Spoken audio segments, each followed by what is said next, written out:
The sermon today, I believe, is just the first installment of 3 sermons that are going to happen in the summer and through the fall. Because in the 10, oh wow, it's 11 months. It's 11 months today, 11 months that I have been here. I have noticed so many amazing, amazing things. But let me also say, I've noticed a little perfectionism. Just a little bit here, just a little bit there, just a little bit over there. Nothing excessive, the average amount that you would find anywhere. But it brought up some questions for me. When does perfectionism serve us, and when doesn't it? It's harder to be creative when we're trying to be perfect, at least when we're trying to be perfect out of the gate. I think it also has an influence on the upcoming minister search, both in terms of the search process, but most importantly, what you expect of yourselves here. And I just returned from ministry days in General Assembly, which was in Pittsburgh, where I sang for an outstanding choir director. Some of you heard me say I would crawl on gravel to sing for this man because I have sung for him in the past. I flew the red eye because it was the only way I could get to choir practice on time, and if you missed the first practice, you didn't get to sing. So, his process is spectacular. You don't have a lyric sheet, you don't have any sheet music. You learn it on the fly, and you don't even know how he's going to put it all together in the performance. You just have to trust. So I'll talk more about that later. But this morning I want to talk about perfectionism, and I want to talk about the other end of what I think is a continuum, which is improvisation. We will do this through story and with advice from, I was going to say a musician. I was talking about Stephen Nachmanovitch, but I think from 2 musicians we are going to take in advice. So this subject was already on my mind, but I popped back up a podcast about Nachmanovitch when I was doing my 700-mile drive to Washington. And as I listened to him again, I thought, his book really should have this subtitle that's called Impermanence, Imperfection, and Improvising, because that is how he lives his life. Those things all go together: impermanence, imperfection, and improvising. He's been a professional musician and an improvisationalist for more than 40 years, playing the violin and teaching around the world. He also practices Zen Buddhism. His life experiences eventually led him to the insight that at its bedrock, a spiritually mature and well-lived life is based on a commitment into living into and playing with impermanence and imperfection and improvising. And he believes that by living into these patterns of what he hears in music, it's not only a way of connecting with others, but it's discovering connections that are already there, and they just haven't been unearthed yet. It's also a way of moving through life, awakening to altruistic intentions, which is kind of what we mean when we say assume good intentions until we find out otherwise. It also means people do things for good reasons, and maybe we just haven't thought of all those reasons yet. I'd also like to see us stop beating ourselves up for normal human mistakes, because there's no way to escape doing them. So, Nachmanovitch was a musician before he was a Buddhist. But then he started thinking about Dharma, and if I understand and can loosely translate the Buddhist concept of Dharma, it's what holds the universe together. So he started these concepts about impermanence from the Buddhism, and then he started to come to see that making anything in our lives, including just a day or a professional concert, was not a matter of displaying skills. It was rather awakening to what you already have. and to understand the altruistic intention behind what you're doing. So for me, I thought, this is having it all. When I was listening to this guy the very first time, which was on an old podcast about Feed the Wolf, I just thought, this is it. You try all these different things and you're expected to do them imperfectly. I was like, how emboldened can I feel when that's really the message? Changes in what you need to do are allowed and expected. So you can just show up with your hopes and your desires and your wounds and practice some improvisation. It's in that liminal space this morning between us and between our interconnected web.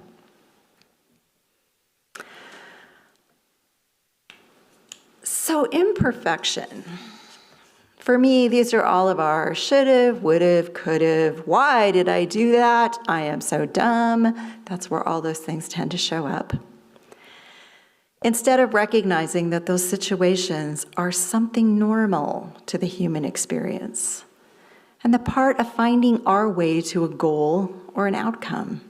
But instead, we chastise ourselves, and we often hold others to pretty high standards as well.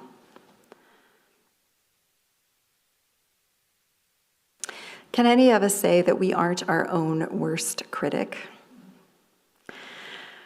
And Nachmanovitch says that just like music and dance, medicine, meditation, teaching school, mistakes are always a part of the practice. It is doing and being is what you are, rather than some preparatory work of getting to the goal. This reminds me of the songwriter's words, Leonard Cohen. He's using the Sufi mystic Rumi's words, but he changes them just a little bit. So Cohen in his song says, "Forget your perfect offering. Ring the bell that can still ring. There's a crack in everything. That's how the light gets in." I want to correct myself. That was a poem. It was a piece of poetry. But it's ring the bell that you can still ring. Don't be grabbing for what you hoped for or what you demanded and what is sliding away. Instead, look at the gifts and the resources that are still there. Even the broken things before you have use. So what Nachmanovitch and Cohen and Rumi are all saying, so you have a pretty good spread there. You can kind of lean into, there's some really wide wisdom there. Try to become comfortable with your imperfection and your improvising, and put away your grandiose ideas. Instead, lean into trust and grace that we are enough as we are. Our gift is worthy, whether it's polished or not, expensive or modest. Nachmanovitch uses his world of music to think about mistakes. He says when he teaches workshops, sometimes the students are beautifully organized and they're playing these emotional pieces and everything is flowing. But at other times in a piece, the musicians get out of sync with each other, and they might get a little out of tune because they're improvising. The students know they aren't doing well in that moment. They don't like it. They label it as a mistake, as an error, and they say to him, "Why didn't you stop us? Why did you make us keep playing?" And he came to realize that his students believed that if they made a mistake, it was because they were bad or unworthy or never good enough. So they were conflating these creative moments that were slightly off with being inept and not good enough. Instead of, I played a not so good phrase of music, it became, I'm worthless. So he taught his students to focus on the parts of their playing that they enjoyed and they felt worked well, because of course they would want to expand on those. And he tried to always create an atmosphere of affirmation, really discouraging the self-punishment and the guilt. And over time, the students started to play with more confidence because no punishment was needed or required. Another illustration in a less elevated place than playing professional music is my current extended family situation, which today I will tell you feels like a train wreck. We currently have 8 members of my family moving into perfection, impermanence, and definitely improvisation. At times we are kicking and screaming about it, and at other times we're just leaning into the unknown. We are surrendering to every twist and turn that we need to. As a few of you have heard, I'm in the process of moving my mother into an independent and assisted living facility, and on very, very short notice. This came up rather emergently and insistently, and I didn't realize back in the beginning of June that I would have to go back to it this coming week to do the move. My mother lived independently in her own home for a lot of years, I believe at 64 years. She had her 96th birthday this year, and she always resisted the idea of assisted living or in-home help. And Mom, I actually know you're not out there on YouTube, but she won't mind me saying this. My mother is a perfectionist. She had spectacular decades in her 70s and 80s. She managed a thrift store at a large senior center. But since COVID was a closure of that part of her life, her health deteriorated. And it is time for her to move or to accept significantly more in-home help. So I will admit her 3 adult kids and her 4 grandkids have been stewing about her situation for the past 2 years. We stewed, we worried. Sometimes we got angry, we got frustrated. And I will say for my brothers and I, we would be angry and frustrated and we didn't fully even understand why. What we didn't know at the time was that all came from our perfectionism, and the impermanence had led us to grief. So things with my mother became more worrisome as she sprained her ankle after she's pulling stuff off. She's on a stool pulling stuff off the top shelf. Another time she broke her arm in the yard because she was wrestling a tree, trying to prune it. And can you just hear that tension there? She wants to be independent. She wants to do her own things. And yet some sort of a shift needed to happen because she couldn't keep everything the way it used to be. So my siblings and I had some really unhelpful talks with my mother, asking her to stop doing these things, as if that was going to work. But she really wanted her house just so, and she wanted her garden just so, and she wanted her life just like this. But don't we all want that? We want what we want when we want it. That is our fundamental internal wish. And we have to go in and soothe and maneuver and figure out what's realistic. So I can't at all judge my mother for wanting what she wants when she wants it, because I do too. So you would think after all of that, finally getting some help in, finally getting my mother to agree to the medical alert because she was falling a lot in the yard, you'd think that my brothers and I could feel better. Oh, but no, we couldn't let it go because that was our perfectionism. And really underneath it, we didn't know how to be partners in decision making. We rather dictate to her about what she should do, and that's always so helpful. So the final answer for us was to admit we don't know what we're doing. We have proposals. We would talk together. We did start to divide up some tasks. And when my brothers and I were talking and said, we just need to admit we don't know what we're doing. And that we're not going to judge each other for making mistakes because we are in uncharted territory. And I think that really shifted everything. So my oldest brother took over some things. My brother who lived closer was for emergencies. Her oldest grandchild took over groceries. I helped her coordinate banking and medical appointments and other services, not to mention coordination of Scrabble games, which is extremely important. My mother is an extremely competent Scrabble player. So instead of mistakes, we started to see trial and error, and we began to learn and do better the next time around. And as the months went on, the four of us, and I mean including my mom, we used to have some of those Homer Simpson moments like, duh, why were we doing it that way? Because we discovered something better. And there it was, paradoxically. The more you admit what you don't know and that you're going to make mistakes and that those are going to be learning things, the more competent you actually get. So we're now at our next crossroads. We are moving her. It feels like chaos on the exterior. I have 6 pages of tasks. But in the deep, we know when we accept the impermanence of the situation and that we are just going to have to fumble through.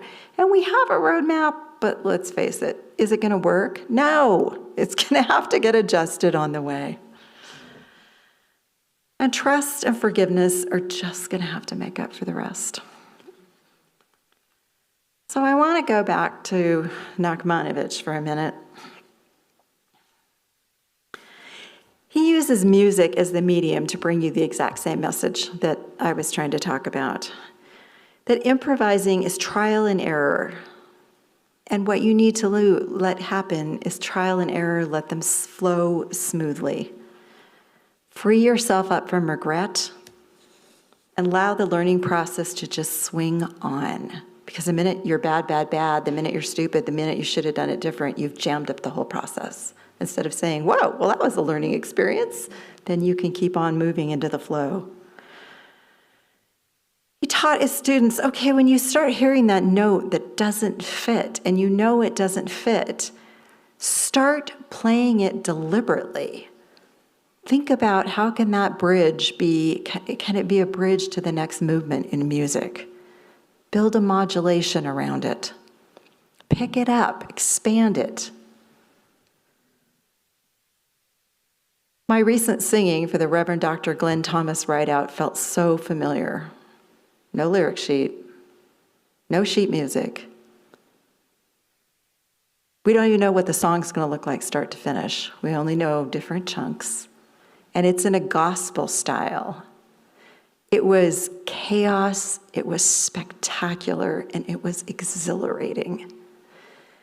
But the one thing that was absolutely 100% required, perfection, you had to look at him. Because if you weren't looking at him, you could not possibly know where you were in the music because you had no sheet music. And most of this was a cappella. So it was a real exercise in awareness.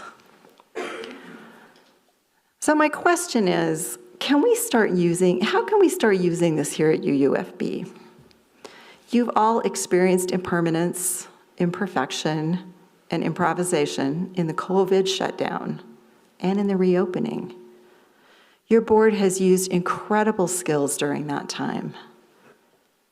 People, volunteers, and people in leadership, you tried different things until you figured out what might work in these moments of reopening, knowing they might not work 6 months from now, but we'll do them for now, and we'll try to remain flexible. We're improvising because we don't have enough volunteers right now to effectively run every leadership position or to staff fully our vital committees. And sometimes there was even a worry, were we going to have somebody to bring the baked cupcakes for birthday Sunday? I can assure you they are here this morning. I've seen them. Many people are not stepping up because they fear they don't have enough time. They don't have enough time in their schedule for what might be required of them. But let's improvise. Let's sign up for smaller or more time-limited commitments. Make a gift of your time. There was a great example of this in the past 3 weeks in our UUF hiking group, and I'm really sorry I didn't ask Barb for her permission before I say this, but Dick and Louise went on vacation. But Barbara Lance stepped up and Rose Toth stepped up. I can't speak for Barbara. I know Rose doesn't want to lead a hiking group every Thursday this summer, but she can lead some, and she was happy to do it. They made a difference by doing that because they provided continuity, and there's a closeness that's being established in this group. And there's a challenge in improvisation of how do we sort out people's different physical levels to do in these hikes. Maybe you can't serve on membership or hospitality very long, but maybe you could serve for 12 months. We still need you. Your search team will be improvising as they discern who will be the best match here at UUFB. You can still, if you're not on the search team, you can still help them, compliment them, respond to those surveys, offer to bring them over a picnic meal for one of their meetings. Recently, we did a wonderful job at our table at the Bozeman Pride Stroll. It was a one-and-done volunteer commitment, but it was vital. The planning process was a bit messy, but when it came time, we were there, and we were there when hate showed up. And we were part of a force that pushed them back. Numbers were important that day. So this is our time for co-creating and demonstrating attentiveness, not only to what we need as individuals, but what the fellowship needs as a whole. And as we move into a new programming year, new board, new search committee, this is pretty exciting. This is the awakening of realizing the altruistic intentions, which have always been there. It's just seeing them clearly. Some volunteer opportunities are coming your way very soon. We are here to interact with a large and imperfect world. So let's improvise.